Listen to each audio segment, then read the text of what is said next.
Signs are everywhere. Here's an adage from a 1970 rock and roll song. You guys might remember this. You might not know who it was by. A five-man electrical band, a Canadian rock group. And the song, sign, sign, everywhere a sign, blocking out the scenery, breaking in my mind. Don't do this, don't do that, can't you read the sign? The implication of this was, hey, I want to live free, don't tell me what to do, right? In reality, signs are there for us to help us understand key things, right? I need to get gasoline down the road. There's a sign that tells me there's a gas station. Jesus used signs. And in Matthew 24, this is probably an area of the Bible, the New Testament, where it gets just as much attention as, or maybe sometimes more attention than the book of Revelations.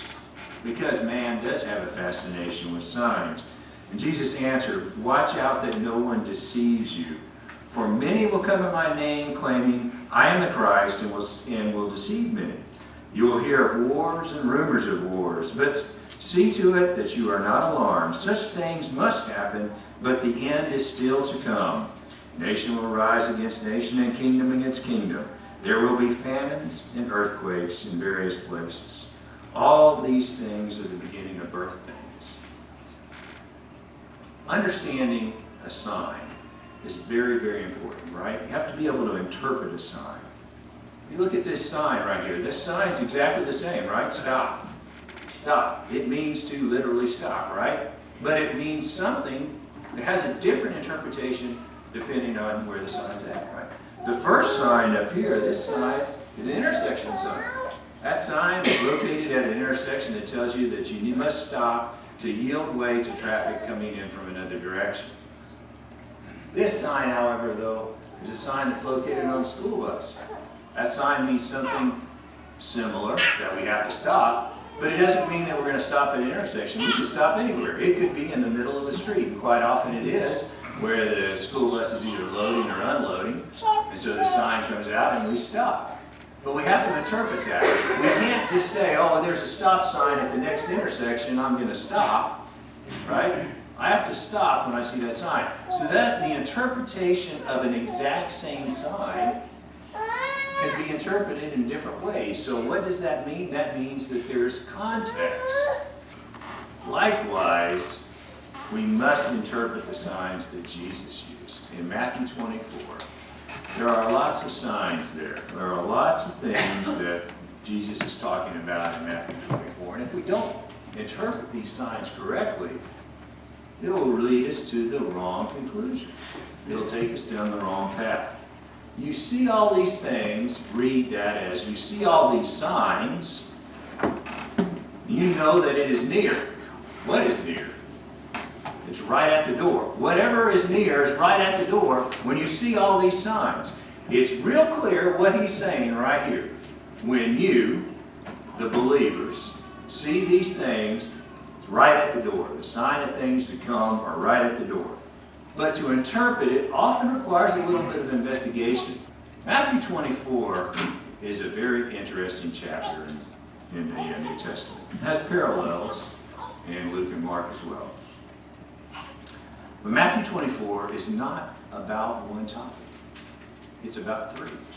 There are three topics in Matthew 24 that Christ addresses. Basically three questions that were asked by the apostles.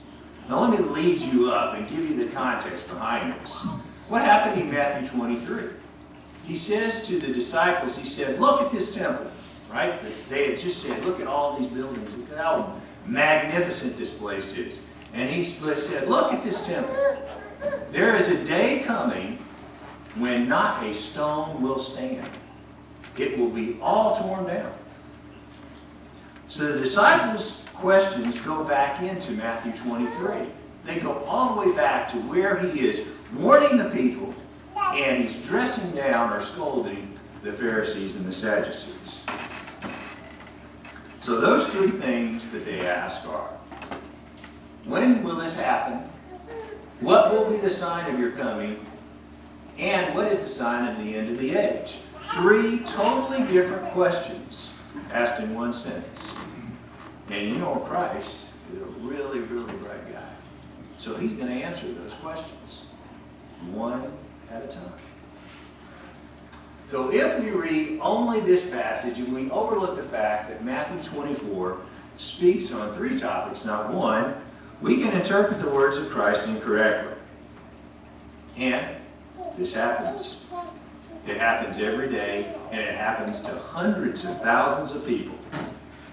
And this is what their interpretation is, that the believers of Christ, you and I, will see the signs of the end of days and will have time to prepare.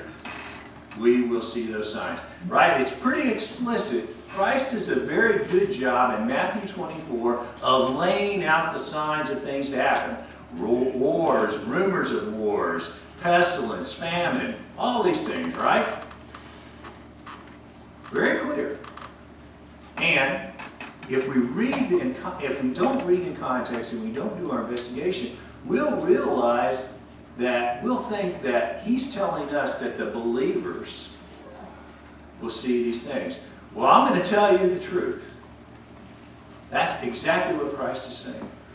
Christ absolutely said that the believers will know and will see these signs and will know that the end of their generation is coming.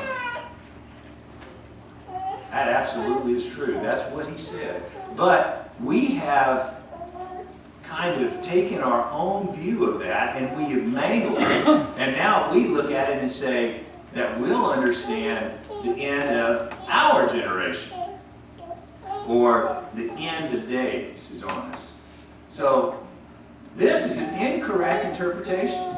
But yet there are hundreds of thousands of believers today that interpret this passage this way. And by the way, there are believers in the Church of Christ that interpret it this way. Right? So it's not just the Seventh-day Adventist or the Jehovah's Witness. It's members of the church. So let's do our investigation right now. Let's go into this and let's dig just a little bit into it. It don't want to take us long. First, just like the stop sign example, we have to apply the proper context to Matthew 24, 32 through 34. We already know that Matthew 24 addresses not one topic, but three topics. So the question that we first must address is, which topic is Christ addressing in Matthew 24, 32 through 34? He has to be addressing one of these three. When will it happen? What will be the sign of your coming? And what's the sign of the end of age? So one of those three he's addressing in this particular verse. When will what happen? What is that? First, you got to understand the context. What are the apostles asking in that question? They're asking, when will it happen? What are they? What is it that they're talking about? When will what happen? Therefore, I am sending you prophets, wise men, teachers. Some of them you will kill, crucify. Others you will flog in your synagogues and pursue from town to town. And so upon you, I tell you the truth. All this will come upon this generation. Check every single variation or different Bible that you may have. The NIV, the New American Standard, the King James. Every one of them says this generation. And so what's the very first thing that they're doing? They want to know, when is this going to happen? Not when is the end of ages going to happen. When is all of this that he's talking about in Matthew 23, the wise men and teachers are going to come upon them, that Christ is going to send, and they're going to be killed and crucified. And they're going to be flogged. And they're going to be persecuted, city to city, town to town. When is that going to happen? House to house.